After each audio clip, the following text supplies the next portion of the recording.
నాకు తెలిసిన ఒక అమ్మాయి అయితే ఈ పువ్వులు పెట్టుకొచ్చిందండి. నాకు ఈ పువ్వులు స్మెల్ నచ్చినియి, బావున్నాయని అడిగాను. అడిగితే తను నాకు కూడా కొన్ని పువ్వులైతే తెచ్చిచ్చింది. పువ్వులు కాదు నాకు మొక్క అయితే కావాలన్నానండి. ఆ మొక్క కూడా రెబ్బ తెచ్చిచ్చింది. ఆ రెబ్బ అయితే వేశానండి. మంచిగా ఎదిగింది.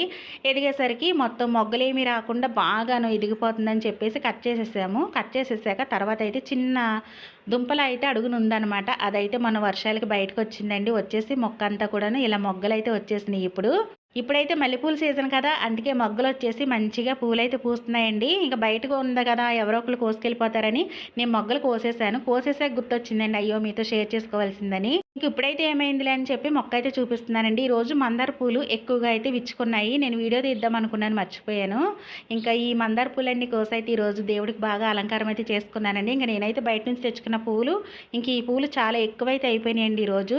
ఇవిగోండి మొగ్గలైతే చూసారు కదా! ఎంత మంచిగా ఉన్నాయి. ఈ మొగ్గైతే విచ్చుకుంటే ఎంత సెంటు స్మెల్ వస్తదోనండి. మా బన్నీగాడు పెరుగన్నం పెట్టాను కదా! ఇంక నిన్న కూడా నాన్ వెజ్ లేదని వాడి మొహం అయితే మాడిపోయింది.